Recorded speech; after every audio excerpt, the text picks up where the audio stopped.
Great. Well, good afternoon, and it's a great pleasure to be Buenas with tardes, es those un of gran you who have placer chosen us estar over aquí today. con todos ustedes. So my name is Nairi Woods, Yo soy and I'm Dean Nairi of the Woods Blavatnik School of y Government yo at soy de Oxford la University. Blavatnik School of Government. And this afternoon, Y esta with these tarde fantastic panelists, estamos I'll con esos introduce them fantásticos as I panelistas. invite each of them to open with a Voy comment. a abrirle la I'm going to palabra look para un at comentario, pero antes a new deal on vamos globalization. a hablar sobre el nuevo negocio de la But before we globalización. start Pero antes de on that, I empezar, just want to ask quisiera you, solamente preguntarle a two ustedes questions. So you got to dos put your hand cosas. up. Have a practice first. Vamos a hacer Can you put primero your un hand up? ejercicio. Levante la mano. Okay, good. Vamos a gestarnos Just un checking poco, that the technology is solamente going para to ver si la work. tecnología va a funcionar. So, my first question is, Bueno, la primera how many pregunta of you es, ¿cuántos de believe ustedes that creen exports from que your country las exportaciones will de sus face more países trade van a barriers enfrentarse over con the más next 5 barreras years? comerciales en los próximos 5 Okay. años? Wow, so Bueno, that's a very clear majority. Entonces yo in creo the que hay room. una mayoría muy clara. And then, in how many of ¿Y you are living cuántos de in ustedes a viven country en in países which there is an donde increasing movement hay un against movimiento cada the vez political más fuerte establishment para and/or establecimiento globalization, the político y so-called también para populism? So how la many of you are globalización in o that kind of llamado country? populismo? So it's about half. Entonces, la mitad. Thank you. So, Muchas last gracias. question. Bueno, última How many pregunta. of you think ¿Cuántos de ustedes that we piensan need a new que deal on necesitamos de globalization? un nuevo negocio sobre el Okay, comercio? so some do, some Bueno, don't. unos sí, And otros we'll come back to no. that at the Bueno, end. We'll see entonces if we can vamos persuade entonces a you that we need intentar a new persuadirlos de que deal. So, well, sí let's go necesitamos de straight eso. to that question Entonces then. vamos And I'd a like to ver esas start by preguntas y asking vamos a Brian preguntarles Gallagher, entonces who's a Brian CEO Gallagher, of CEO de United United Way. Way. It's a large Entonces es consortium un of consorcio muy charities grande in the de United States empresas de and los across Estados the world. Unidos en todo el mundo. To tell us, Brian, do you Brian, think we ¿piensa need usted a que new necesitamos de un deal? nuevo You negocio get a glimpse of o un people who nuevo need deal help across the world. o un nuevo So what acuerdo are you, respecto a you've eso? been in the job a while. Bueno, usted Is ya life está for en those esa people posición hace un getting worse tiempo. or better? ¿Y ya piensa usted que la gente está Well, as you see it, do we need empeorando, a new deal on mejorando o globalization? necesitamos de un nuevo acuerdo respecto a eso? Bueno, para contestar esta pregunta, bueno, nosotros somos un producto de la industrialización de los Estados Unidos.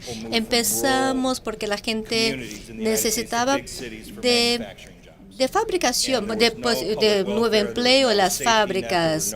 Y en aquella época no había ONGs, no había nada, ya solamente la gente apoyando uno al otro. Entonces estamos basándonos en esa revolución económica y ahora tenemos esa otra revolución. Y lo que observo en la historia y también por medio de mi experiencia es que esa revolución industrial tomó como 50, 60 años para evolucionar y creó muchos problemas sociales de una parte del mundo y también del otro. Hay muchos problemas sociales por eso. Pero el país, creo, necesita de unos 21 años para notar todo eso. Creó mucha capacitación, también otros programas de empleos públicos y también tenemos a Rockefeller, Mellon, otras empresas que son muy filantrópicas ahora en los Estados Unidos. Entonces, con todo eso hemos tenido una distribución de la renta, de los ingresos. Pero esa revolución ahora sucede en 20 años, no en 50 o 60. Y por eso pienso que esos problemas sociales van a aparecer en 50 o 60 años. Entonces, si tenemos un contraste entre dos lugares, es lo que pasa hoy. En los Estados Unidos, hoy que aquellos están más retrasados son aquellos que están en la fabricación, manufactura. Y la industria de manufactura, a medida que se globaliza, yo vengo del sector siderúrgico. Y nosotros teníamos docenas de miles de personas y ahora tenemos solamente 2,000. Y cuando yo fui a la universidad primero, bueno, mi padre vino de Irlanda y también trabajó en los sindicatos de aquella época, pero yo fui la primera persona de mi familia a ir a la universidad y en aquel momento había muchos empleos, pero ahora luego de 30 años ya no hay más empleo y la gente tiene que trabajar Bueno, y la gente no tiene la capacitación para trabajar en esa economía de hoy en día. Por eso hoy tenemos una diferencia muy grande ahora. Y comparado ahora con China, hay miles de personas que ahora están trasladándose a las ciudades por empleo, y también hay muchos niños que también no tienen ninguna infraestructura en sus comunidades, no hay ningún sistema de bienestar, tampoco de ONGs. 2.5 millones de esos niños no tienen ninguna familia, y el gobierno ahora está intentando tratar de ese problema porque hay un problema social ahora. Pero las familias de migrantes en Shanghai, Beijing, Dalian, Tianjin, etc., están ahora con millones de jóvenes que no tienen escuela, no tienen educación, no tienen sistema de bienestar y están retrasándose. Y hay una iniciativa del gobierno chino ahora, incluso de las empresas chinas, para esos niños que son llamados de niños retrasados. Entonces estamos hablando en este caso de la revolución antigua, de la revolución industrial y de esa nueva. Bueno, entonces vamos a ver eso de nuevo. Necesitamos de un nuevo acuerdo sobre eso. Pero muchas gracias por su comentario. Y ahora entonces, Acevedo, usted ha pasado mucho tiempo. No puedo ayudarles. Bueno, pero usted ya está en la Organización Mundial de Comercio y creo que es un momento muy difícil. Y, por favor, es un momento. ¿Piensa que usted que esa es mi tarea de hacerlo? Maybe a bit of both. No, I think it's a risk. Bueno, pienso que es un riesgo para todos y es un riesgo muy serio, y mi organización se basó o fue construida, fue organizada para tratar de ese problema, para evitar este tipo de situación que nos podría llevar a una situación peor. Es una buena oportunidad al sistema de aprobar de nuevo la importancia y su necesidad, y estamos ahora nos esforzando para eso, y estamos enfrentándonos eso con un enfoque directo. Y usted puede decir lo que va a pasar, o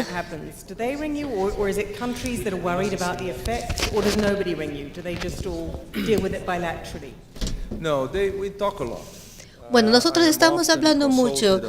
Yo siempre me consultan sobre, incluso sobre mis opiniones personales, cuál sería el mejor enfoque, qué debemos hacer. O sea, también cómo trabajar de la mejor forma. Informalmente discutimos de esos varios temas, pero creo que ese tipo de interacción es útil. Yo aprendo mucho y pude entender cuáles son las alternativas que están sobre la mesa, y también estoy en posición de ofrecer opciones o diferentes caminos. Y esa es una charla muy productiva. Pienso que es muy útil para ese tipo de incertidumbre en la cual vivimos. Pero ahora sobre la globalización, ¿cuál sería su prioridad para el problema que necesitamos solucionar? Bueno, estoy de acuerdo con Brian. El enfoque sería un poco sobre la transformación o la reestructuración del mercado laboral. En términos políticos, en ese sentido. Bueno, tenemos en este país populismo, y eso es una consecuencia de formas completamente distintas de encontrar empleo y de también de tratar los empleos, y también es una forma de acelerar el proceso más que antes. Algunos estudios han demostrado que niños que van a la enseñanza elemental, 2/3 de esos niños acaban en empleos que no existen hoy en día.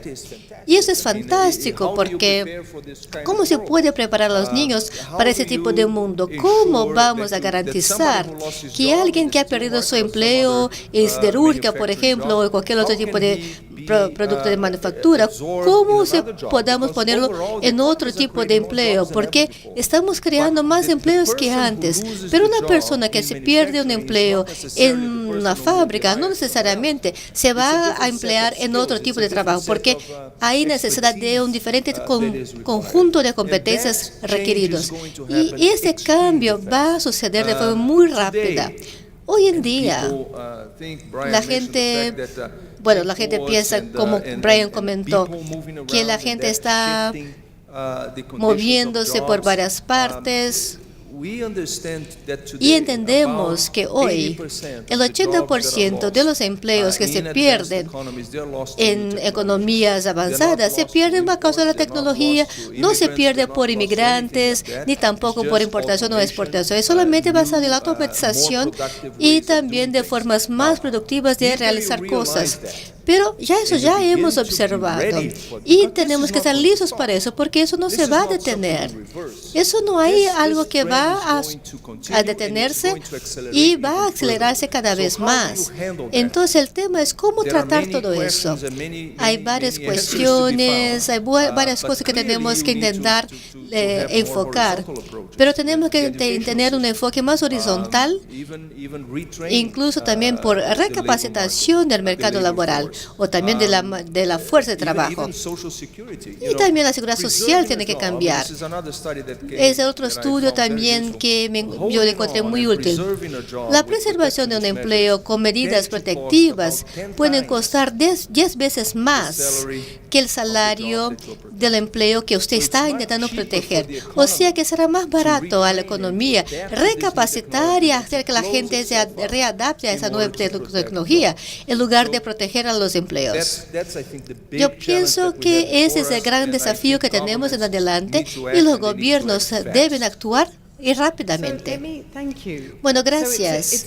Entonces, es un problema de generación, o sea, es la gente que no ha trasladado al mundo digital, y la próxima generación ya estará bien porque las economías están produciendo empleos. Yo pienso que la próxima generación va a sufrir aún más porque sus empleos van a cambiar muy rápidamente.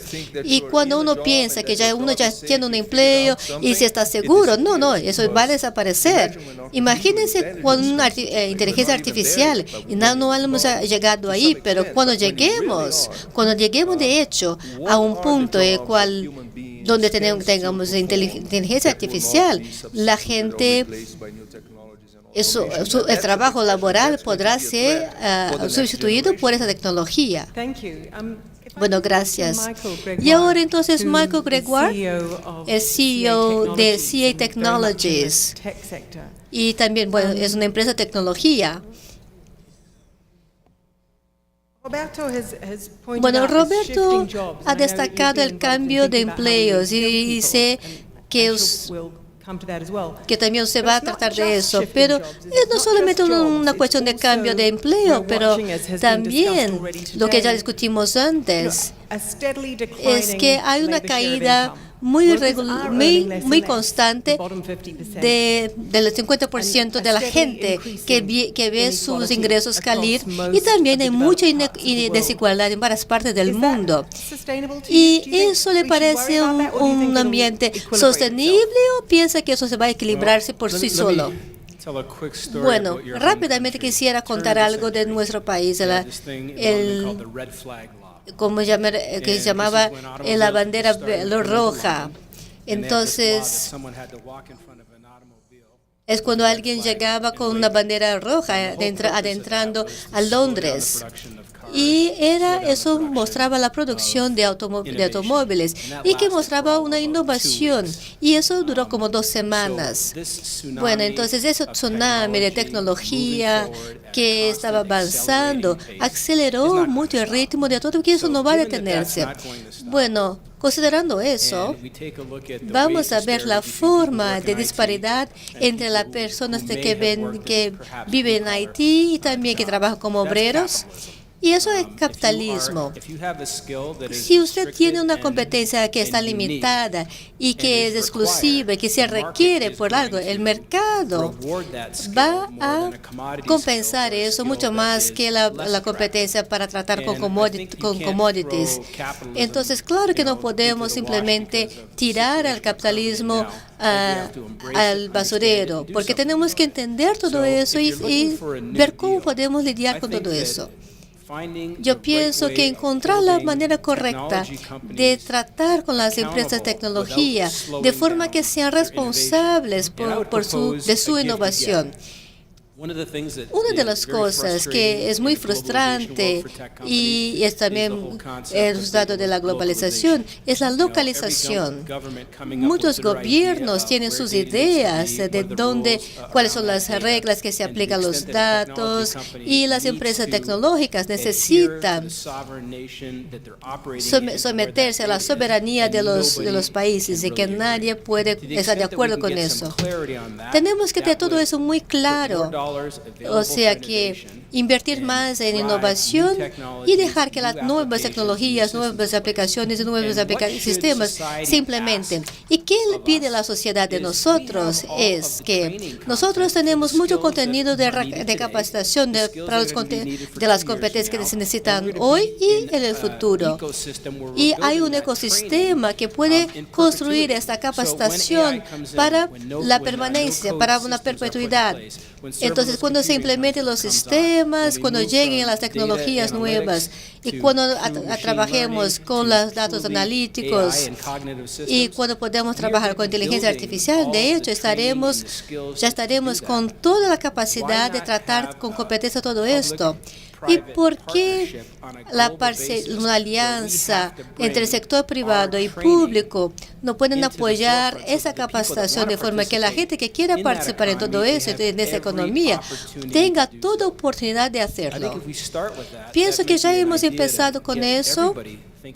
Y porque todos ya están pensando un poco más sobre las competencias necesarias, y cuando vemos el currículum de las carreras, ya se muestra algo así.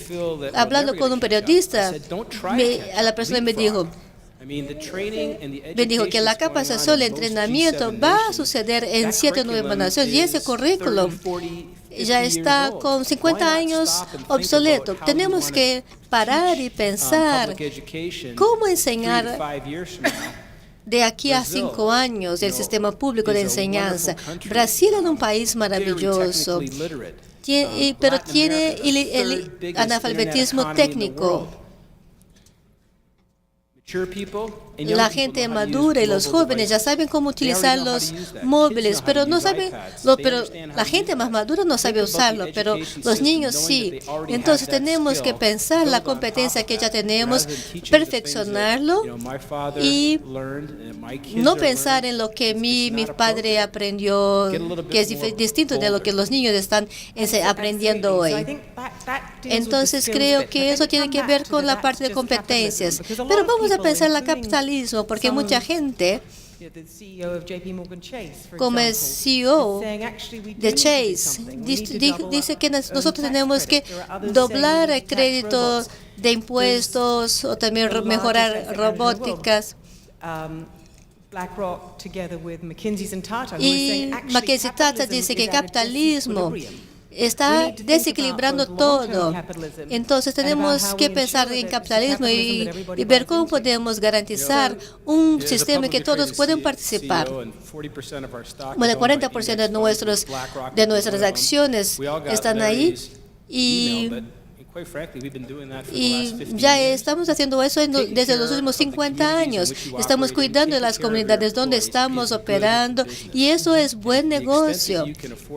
Y eso no es una desventaja a los accionistas, pero eso es una cuestión de una inversión de largo plazo. Yo también recibí el mail del correo de Larry y considero que es muy apropiado. Pero yo le contesté que ya estamos haciendo eso. Pero ¿piensa que todas las empresas ya hacen eso? Bueno, pienso que cuando uno quiere Y cuando uno quiere trabajar eso a largo plazo, ya estamos trabajando con eso hace 40 años y esperamos seguir trabajando así. Y con las comunidades con las cuales trabajamos, si uno no hace eso, yo pienso que no vamos a sobrevivir.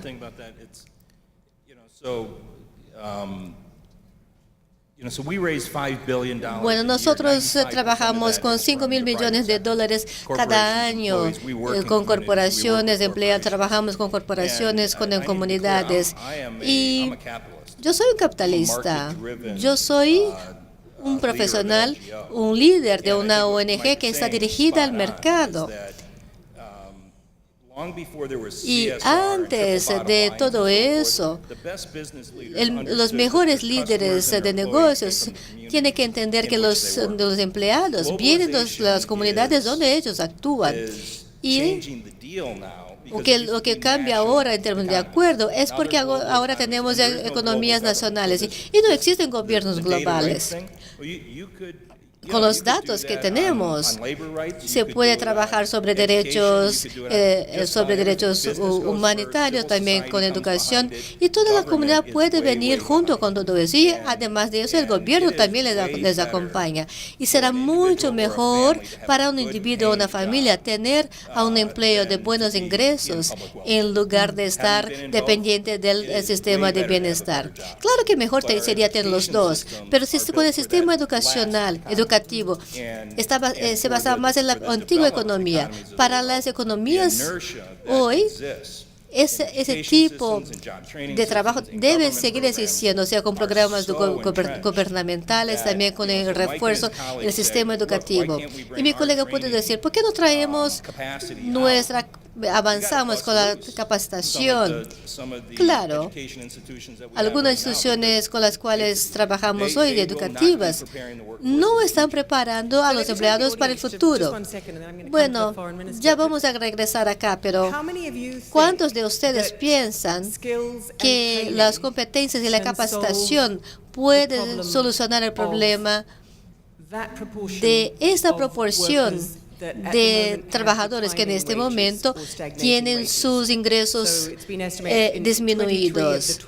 23 de esos países, el 50% de la fuerza laboral han visto los ingresos estagnados o descendientes. ¿Y piensan ustedes que es una respuesta populista eso? Pero capacitación parece muy promisor, ¿no? Entonces levanten la mano quien piensa que eso puede solucionar el problema. Y aquellos que piensan que eso no va a solucionar el problema. Bueno, la mayoría piensa que sí, pero hay varios que piensan que no. Ministro de Relaciones Exteriores de Argentina, Jorge Fori, es un honor tenerlo aquí con nosotros. Usted vive en un país mucho antes, que empezó con el movimiento populista mucho antes. Ahora tienen al presidente Macri. ¿Cómo ven desde la perspectiva argentina la globalización? ¿Necesitamos un acuerdo nuevo? ¿Hay problemas? Como mencioné antes, la globalización es algo que no se puede debatir. Estamos viviendo en un momento de globalización y yo creo que la globalización es una expresión del pasado. Nosotros hoy vivimos en una revolución tecnológica que está afectando a todo el mundo a la vez y tenemos que estar preparados. Michael mencionó la idea del nuevo acuerdo que discutimos cuando estábamos preparándonos para este panel. Y yo creo que no es un acuerdo nuevo, creo que tenemos que lidiar con esta nueva realidad, que es la revolución tecnológica en la cual nos encontramos en este momento. Y tenemos que ver cómo nos preparamos dependiendo de dónde estamos en esta economía única en la cual que tendremos en el mundo. Mencionaron a los gobiernos y yo tal vez soy el más cercano aquí al gobierno. Los gobiernos se están quedando atrás y las organizaciones internacionales también, porque las estructuras que teníamos eran para la realidad previa y tenemos que adaptarnos de una forma muy rápida. No son solamente aquellos que pierden sus trabajos o que no están preparados para los nuevos puestos de trabajo, sino hay muchas estructuras que no responden a este cambio. Así que el acuerdo que yo creo que tiene que existir es ver cómo cada uno de nosotros o cada grupo que es parte de la sociedad se prepara para esta realidad en la que vivimos. Y no hay palabras para describir esta realidad nueva. Yo me acuerdo que al principio de los años 2000 había gente en Argentina que decía, ¿cómo podemos lidiar con la globalización? La globalización sonaba como algo que estaba afuera y capaz si abro la puerta entra la globalización o no, pero no había forma de que no entrara la globalización. Y lo mismo está pasando ahora con esta revolución tecnológica. Es un proceso de transformación de nuestra sociedad que de cierta forma es fantástico, porque estamos formando el futuro y queremos ver cómo vamos a vivir en este futuro. Yo no creo que en el futuro vayamos a hablar de proyectos en serie, porque va a haber tantas formas de hacer cosas. O sea, la gente va a estar produciendo sus propias cosas, como sus propias camisetas, por ejemplo, las impresoras, por ejemplo, en 3D, que ahora pueden hacer ladrillos. Eso, o sea, uno va a tener las máquinas para hacer lo que uno quiere hacer. Creo que todos tienen que estar preparados para este mundo que está cambiando, y es un mundo que cambia en lo que se refiere a la parte industrial. La educación también es extremadamente importante, pero no la educación, como dijo Michael, no importa dónde está el río Paraná, si para el norte o para el sur, pero hay que adaptar las herramientas que uno usa en la educación dependiendo de lo que uno tiene disponible, claro. Si yo miro a mis sobrinos saben usar todas las herramientas de la tecnología y no preguntan, no lo cuestionan, simplemente las usan estas herramientas. Yo ya soy viejo, pero los que tienen entre 30 y 60 años estaban preparados para un modelo de producción, de bienestar, de gobierno, que ya no existe. Así que se encuentran un poco desorientados. Lo primero que tenemos que enseñar es que esto no se puede frenar. O sea, hay que ver cómo nos preparamos y cómo te puedo ayudar a que te prepares. Este es el papel de los gobiernos, de las ONGs, que son los líderes de la sociedad, y ver cómo nos adaptamos a esta nueva realidad. Muchas gracias. No es que todos los que son más jóvenes que nosotros son nativos digitales. Creo que tenemos que recordar a aquellos que son excluidos. Hasta en Oxford, en el Reino Unido, 20% de alumnos de secundaria no tienen acceso a Internet más de una vez cada 2 semanas. Y es algo que el currículo nacional requiere. Entonces no es una cuestión generacional, es también una cuestión de la inclusión en nuestras sociedades. Voy a preguntarle otra vez al público. Nuestros miembros del panel nos han dicho que la razón para la cual necesitamos un nuevo acuerdo de globalización es para lidiar con la disrupción social, que fue lo que dijo Brian, también lidiar con la reestructuración de los mercados laborales, que fue lo que dijo Roberto, o para lidiar con la necesidad de nueva formación y nuevas habilidades, y también lidiar con nuevos acuerdos internacionales que pueden crear el comercio digital, que fue lo que dijo Michael Gregoire, y lidiar con la revolución tecnológica, que fue lo que dijo el señor Faury. Y cómo nos preparamos, cómo ayudamos a que los grupos se preparen para esta revolución tecnológica. ¿Hay algo que falta en esa lista? ¿Ustedes añadirían algo a esta lista del nuevo acuerdo? Sí.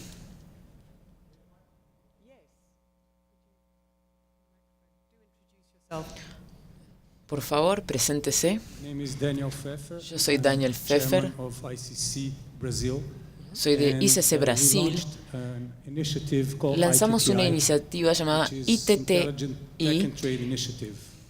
Es una iniciativa tecnológica de comercio. O sea, dicen que los técnicos tienen que ser más humanitarios. Y le estamos preguntando ahora al mundo, ¿cómo puede la inteligencia artificial ayudarnos a encontrar soluciones comerciales? La mente humana aún no ha encontrado una solución para este mundo tan complejo del comercio. Sabemos que las instituciones multilaterales se tienen que respetar, que el foro tiene que ser apropiado para lidiar con nuestros problemas globales. Así que mi pregunta es, ¿cómo podemos incluir soluciones nuevas con tecnologías nuevas para tener alternativas con relación a los problemas que enfrentamos? Es como si estuviéramos volando en el avión, pero sin los instrumentos necesarios. Y tal vez la tecnología va a ser lo que nos ayuda a aterrizar tranquilamente. Sí, aquí, por favor. Gracias. Alicia Bárcena, buenas. Yo querría decir que necesitamos un suministro de bienes globales. Eso nos falta en el mundo. Y uno es seguridad climática. O sea, el cambio climático es un hecho. Y no tenemos un acuerdo global. Y si no tenemos un acuerdo global, nunca lo vamos a solucionar. También la migración, la movilidad humana.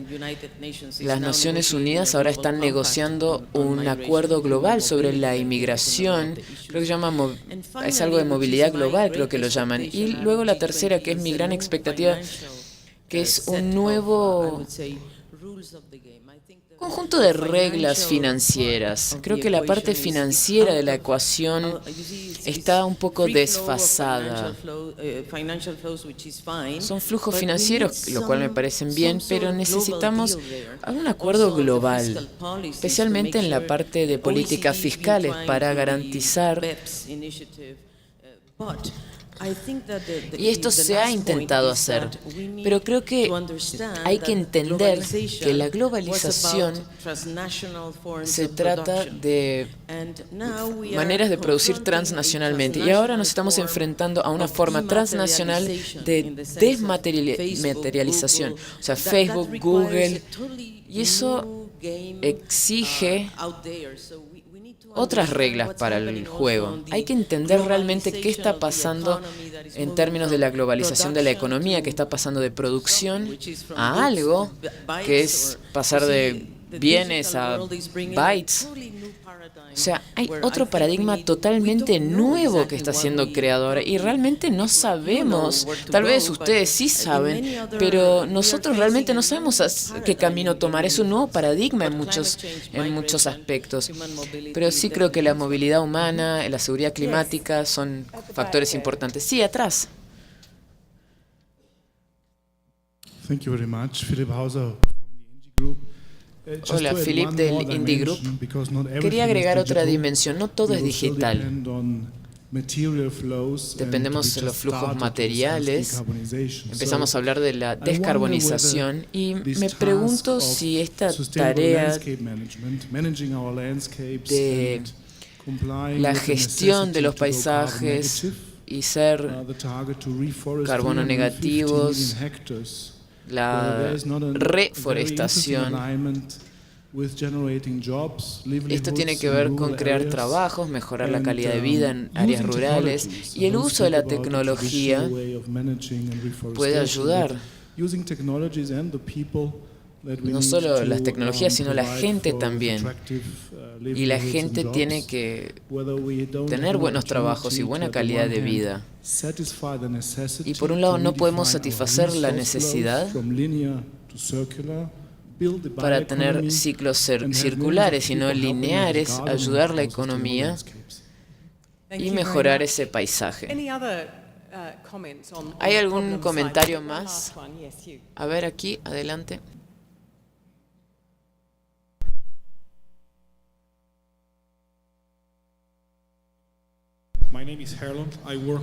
Hola, yo trabajo para Wipro, una empresa de TI de la India. Solo quería añadir a lo que mencionaron sobre la recapacitación y entrenar a las personas para las habilidades que son necesarias para el futuro. Y yo querría agregar el tipo de escala que necesitamos. Si van a estas empresas de TI y proveedores de TI, tenemos muchas oportunidades ahí. Pero ¿cómo podemos satisfacer o tener a las personas correctas en los lugares correctos, solucionando las demandas que tenemos? Es otra escala, o sea, entrenamos a las personas, pero hay que ver la cantidad de gente disponible para esto. Y es aquí donde tenemos un poco de dificultad. Hay que tener a la gente correcta, el talento correcto para el tipo de demanda que nos llega, que ya nos llega, no dentro de 15 años, hoy. Muchas gracias. Bueno, muy fuertes los comentarios. Tenemos, obviamente, la parte clave son las habilidades. Y algo que no se mencionó, pero se mencionó en otra sesión, y lo mencionaron algunos CEOs que dijeron, necesitamos empezar a pagar impuestos. Y eso sí está en la lista de la OCDE.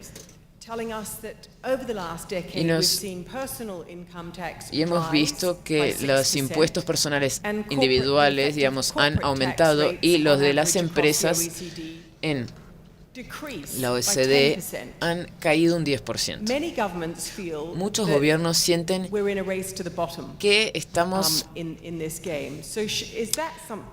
ahogándonos. ¿Será que necesitamos coordinar esto globalmente? Querría preguntarle ahora a los miembros del panel. Quiero que nos den...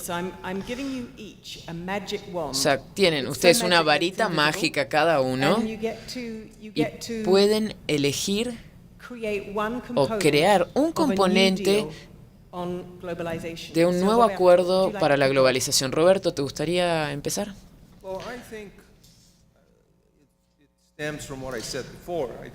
Esto tiene que ver con lo que dije antes. Hay que prepararse para la revolución digital. Tuvimos la revolución industrial y ahora estamos en la revolución digital y eso va a cambiar todo. Y la próxima generación tiene que estar lista. Va a doler, pero no va a ser fácil, pero tienen que estar preparados para esa realidad.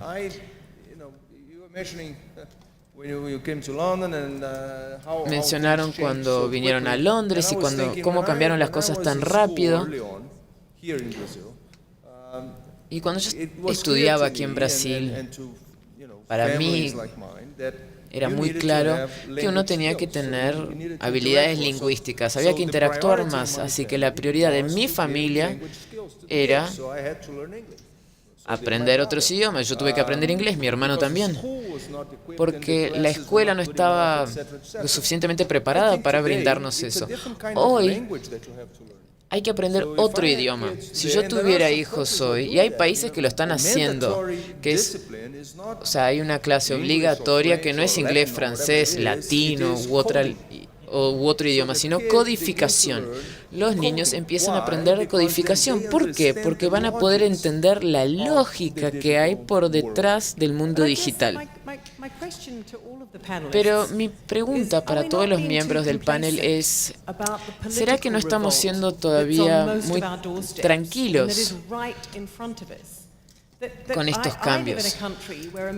Yo vivo en un país donde la mayoría de las personas votaron por el Brexit. Vivo en un continente donde en cada elección hubo una mayoría de personas que votaban contra el status quo. O sea, es como decir que sí, la gente necesita educación y digital, pero tal vez no está dirigiéndose al hecho de que mucha gente en muchos países dicen no nos gusta el status quo y vamos a votar contra. No necesitamos una ambición política en los sectores públicos y privados que respondan a esto de alguna manera.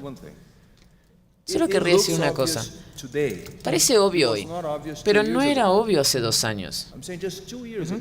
Hace 2 años, esto que damos por hecho aquí en esta conversación no se mencionaba en absoluto. Yo estuve en la cumbre G20 y cuando yo mencioné que 80% de los trabajos se pierden para las nuevas tecnologías, fue un shock para todo el mundo. Los líderes se quedaron sorprendidos, me preguntaban, ¿y ese número de dónde lo has sacado? El número está ahí afuera, hay que mirar los estudios, leerlos. And some voting in some countries to bring people to do some soul searching. O sea, esto hay que ver qué está pasando. ¿Por qué la gente se siente que es dejada atrás? ¿Qué está pasando? Países que se benefician muchísimo de la globalización, del comercio electrónico, de tecnologías nuevas, están rechazando eso. ¿Por qué? Esta conversación es nueva. Yo estaba en una reunión con 40 o 50 ministros de finanzas, todos en la sala, y estábamos hablando sobre esta digitalización y estos problemas que están surgiendo ahora, que estamos mencionando ahora, y uno de los ministros dijo, bueno, pero este no es un problema en mi país. ¿Cómo no? Es un problema en todos los países del mundo. Si no se dan cuenta de eso, tenemos un problema. Pero ¿cuál es su solución? Yo no iría a manifestaciones en ningún país al que fui, que mencioné, dije, no, tranquilo, yo les voy a dar educación digital, porque yo no creo que eso va a tranquilizar a la masa. No, la mayor amenaza, desde mi punto de vista, fuera de las amenazas militares o conflicto militar, es la concentración de la riqueza en el mundo. Los chinos ya lo han descubierto, resuelto.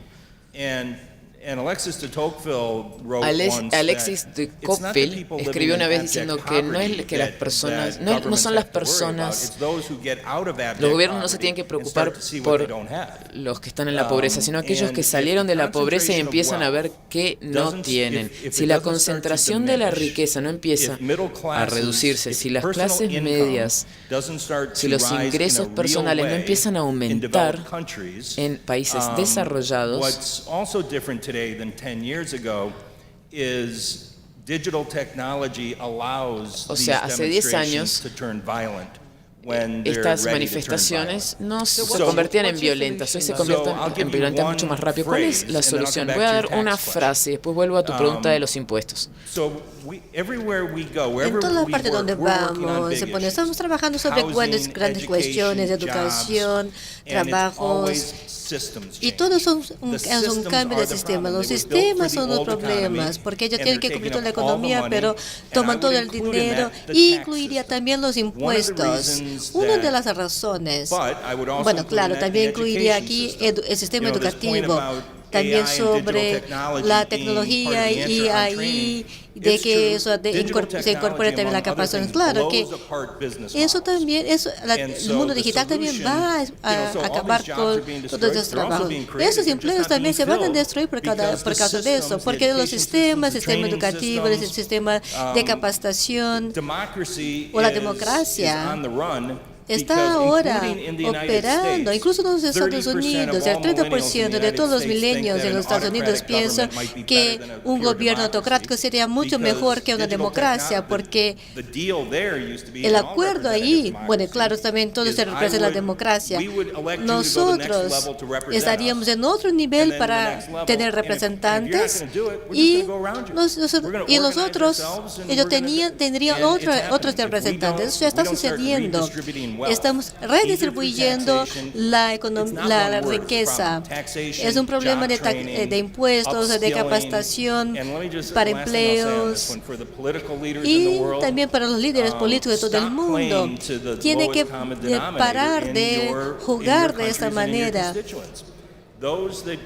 Aquellos que se importan con o que están se importando con ese problema y la economía, tenemos que tener una forma sencilla de dialogar sobre esto, de forma que la gente pueda también participar.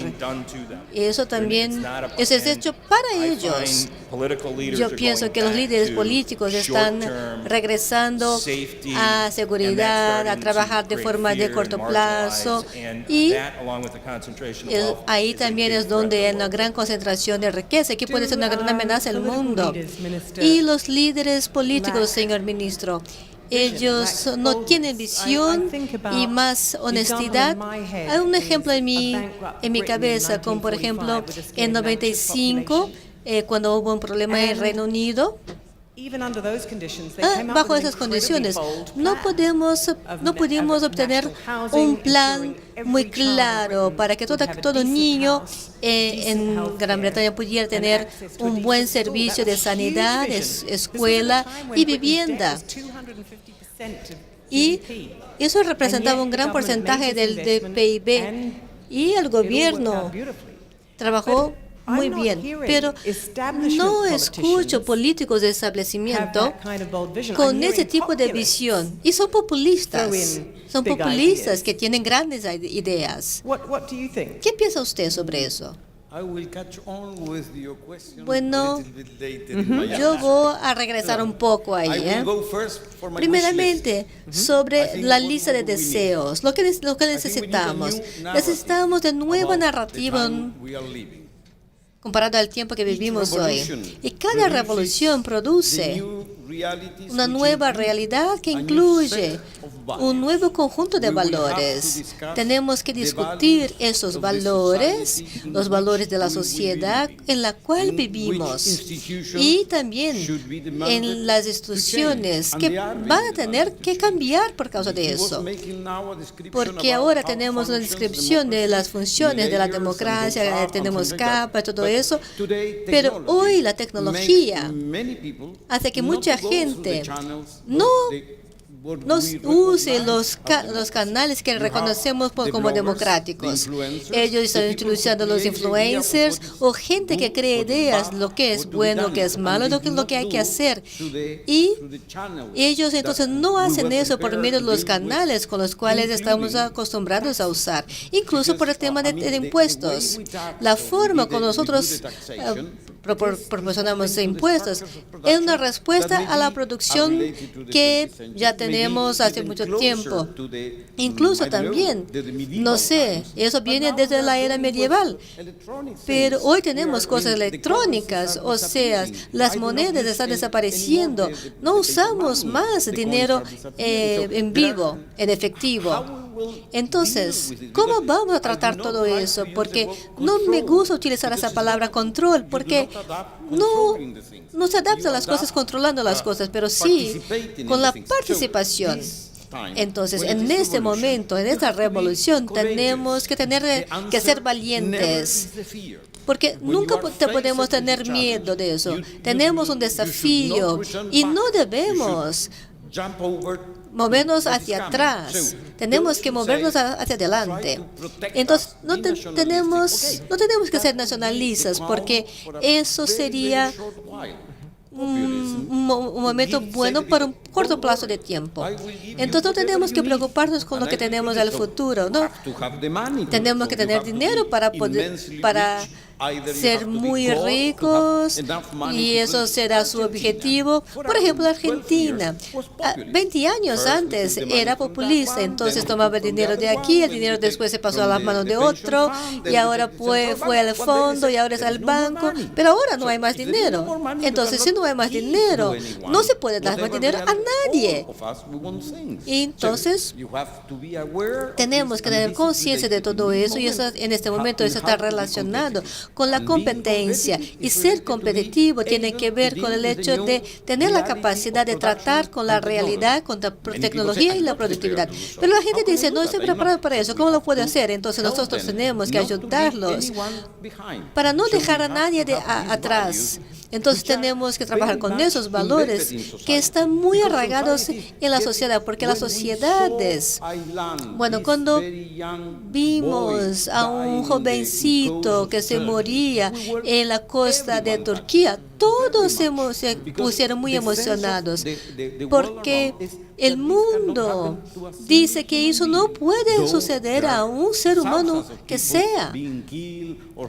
No importa si hay un problema de guerra, de migración, lo que fuera, pero en las sociedades en las cuales vivimos, tenemos la tecnología que nos ayuda a hacer muchas cosas. Entonces nosotros vamos a tener una nueva sociedad en la cual el individuo será importante y tendrá lugar de destaque. Y para eso vamos a tener que tener bien esos valores, que vamos a tener esa sociedad unida. Y a su pregunta, digo que en 95 esa actitud fue inteligente, pero había una respuesta a varias preguntas, y nosotros hoy tenemos la capacidad, las herramientas para trabajar con esto. Pero esa sociedad del futuro necesitará de muchos valores, a éticas, tendrá que poner atención a aquello que va a significar ser un ser humano. Gracias. Bueno, entonces eso es una gran actualización de lo que nuestro sistema necesita. Pero el sector privado puede tener esta visión si fuera a utilizar su varita mágica y tuviera nueva licencia para operar con empresas bien exitosas. ¿Cómo sería eso? Bueno, si yo tuviera esa varita y sería realmente mágica, yo haría algo mucho más aspiracional. O sea, yo trabajaría más volcado a dignidad, en el cual cada sociedad, en una sociedad con cada ciudadano con dignidad. Pero dignidad significa tener un empleo bueno, en la cual la persona puede desempeñarse bien. Y si hay una forma de unir eso a algún tipo de sector privado, o también algo del gobierno, un programa del gobierno, un sistema gubernamental, lo que sea, si podemos encontrar una forma de tener dignidad global, yo pienso que muchos de los problemas que tenemos del mundo desaparecerían. Realmente eso está a 35,000 kilómetros desde aquí. Pero, ¿qué piensa usted que el sector privado podría hacer hoy en día? Bueno, nosotros tenemos datos, claro. Tenemos la visión y también la estrategia para hacer que nuestras empresas crezcan. Y cualquier CDO va a tener una buena visión de lo que va a suceder en los próximos 3 años, especialmente en tecnología. Y estamos hoy desarrollando esas competencias, pero podemos desarrollar eso aún más. Entonces ahí nuestras empresas van a crecer más y podemos también trabajar con nuevas constituencias. Y tenemos que hacer que la gente se sienta parte de esa revolución industrial. O sea, tenemos que ser más inclusivos. Entonces, bueno, ya el tiempo se terminó. Yo pienso que nuestra discusión hoy es que, bueno, tenemos a mucha gente hoy aquí en este auditorio que piensa que necesitamos de un nuevo acuerdo de globalización. Y nuestros panelistas nos dieron muchas informaciones para eso. Los elementos del nuevo acuerdo van a prepararse para esa nueva revolución digital, quizás preparar mejor a la nueva generación, actualización de nuestros sistemas, tanto el sector privado y de gobierno, como no podemos pasarnos del siglo XVIII, por ejemplo. Tenemos que adecuar nuestro sistema a nuestra finalidad. Y lo que Brian dijo sobre impuestos y educación, y Roberto comentó sobre la estructuración de la fuerza laboral. Eso es importante. Pero todo eso nos recuerda que en la parte de la revuelta no tiene que ver con la distribución económica, sino más bien dignidad. Eso tiene que ver con el hecho de que donde la gente puede ubicarse en la sociedad y dentro de las comunidades, de ecosistemas y también la fuerza laboral. Y seguramente tenemos un nuevo acuerdo de la globalización. Tiene que empezar por ahí. Tenemos que tener ese objetivo y tenemos que pensar qué es que da a las personas en todas partes de nuestras sociedades ese tipo de dignidad y ver qué eso significa a cada una de las partes interesadas de cada parte del mundo. Muchas gracias por su participación y les invito a un gran aplauso a nuestros panelistas. Muchas gracias.